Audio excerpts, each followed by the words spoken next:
Let me clear the phlegm from my passage. Good evening, fellow Toastmasters, guests, and everyone. Happy New Year.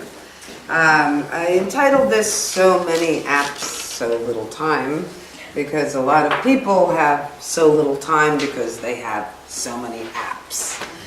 I didn't know I was going to speak tonight until I got a text from my friend Shashenka over there. And so it's not like I prepared it. I was still working when he texted me. I didn't even see the text till whenever I text you. Got out of work at 7 and here I am. The reason I brought up apps, my neighbor recently, at the age of 58, went blind, lights out. He's a father, he has a 15-year-old son, and he moved into a small place 3 doors down from me because he lost his wife last year.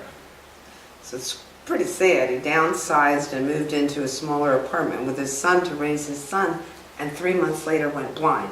Imagine that, with a 15-year-old boy. So the boy's mother is deceased and now his father's blind. So he went blind due to diabetes.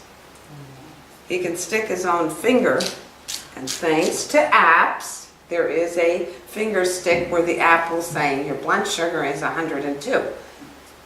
But he had a disc planted in his arm where he can swipe it so that he doesn't have to keep sticking his finger. That hurts after a while, it really does. The finger pricks.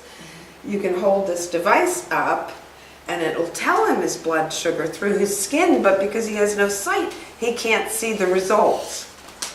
So I offered, I'm a nurse, I can come over and read it for you if I'm home. And then he can give himself insulin by hearing the clicks, which scares me because, you know, what if it wasn't enough clicks and he didn't hear it? I don't want him to. But he's pretty good without his sight to be able to hear the clicks and then give himself an insulin shot.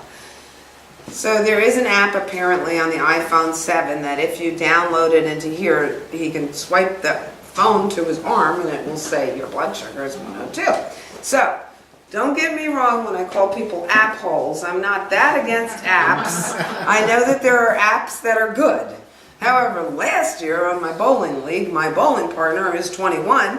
When it's her turn, okay, I get up, I bowl a strike. Okay, come on, Danielle, it's your turn. What's she doing? I'm in my app. What are you in your app for? It's my bowling app. I'm like, you don't need an app to bowl. Get up, it's your turn. A bowling app. What's a bowling app? Bowl. And there's too many people with too many apps. You know, I swim every day. I've swum all my life. If I don't swim tonight on my way home, I feel like I didn't brush my teeth. I'm a swimmer. I don't need an app to swim. I've been swimming since So the only reason I join a 24-hour fitness is only because they have a pool. I don't use the gym or anything. They have a pool.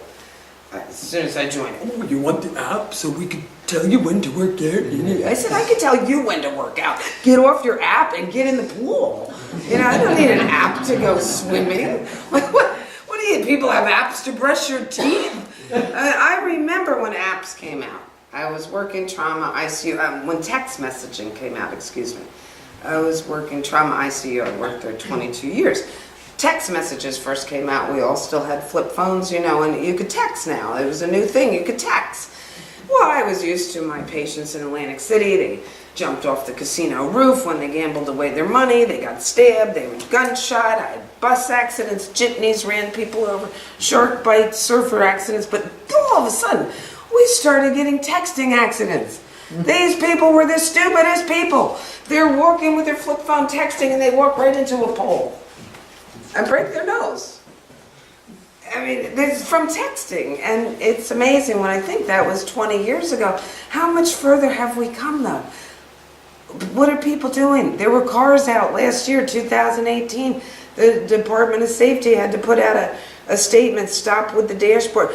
The dashboards they were making so high-tech that people are now watching energy consumption of their battery rate while they're driving. The dashboards were so intense with all this useless information when you're driving. Would you please keep your eye on the road? Oh, sorry, I ran you over. I was looking at the energy consumption of my battery operation. This stuff on your dashboard, come on. You need a speedometer, and if you're really cool, you can look at your RPMs and make sure they're between 2 to 3 if you drive a race car, but that's all you need to know. Well, your gas tank. Does it say quarter tank full, half tank full? I mean, what else are you reading when you're driving? But these cars trying to outdo each other. I'll be fancier than you and fancier than you and fancier than you. I'll tell you the temperature of your house on your dashboard while you're driving. And if your dog has to pee while you're driving. I mean, it's out of control. It's so out of control. And in nursing, I had a cup. A coffee cup, custom made, that said, "Don't confuse my nursing degree with your Google search." Because I was so sick of patients that come in and, well, I Googled it and they take something over the counter. Well, where'd you get this idea? I Googled it. Well, did the Google search know that you were sweating and diaphoretic when you Googled it? Like, let's get real, people. It's a computer. It can't save your life. It doesn't see that you're sweating and you're diaphoretic, and it's not your doctor. It's a computer. Let's get real. I mean, they didn't have Google thousands of years ago, and we're still alive. We made it that far. We're still here, right? Babies are still being born. People are still breathing. I don't have anything against the internet.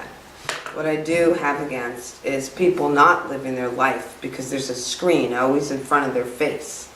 You have these people looking at Match.com, and meanwhile a good-looking guy is walking right past them, but they're not going to see him because their face is in the computer. Like, get real. It's crazy. I've seen people, I've been widowed years, so I go out, I'm single, I'm widowed. I've seen people out at dance clubs, they're like this at the bar, looking at that. What the hell did you go out for? What did you go out for? You bring in your phone, it's in front of your face, life is going on around you. Then they're at a concert. So with the video in it, you just about miss the whole concert. You're missing the experience of life, people. You don't need an app to bowl. You don't need an app to swim. You don't need an app to tell you that you have a cold. Get a tissue, blow your nose, and walk out the door. Put your coat on. But, there's just too much. It's sad when I see children today. I don't have any kids, but now that I left nursing, I take care of kids. And they're really disconnected. They are, though. It's like they don't look people in the eyes. They're missing a lot because they're always in the computer screens. And they may be talking to people online. It's not the same as talking to people face to face. Time's up.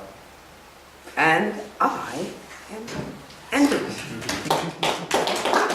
Sorry. That's all right.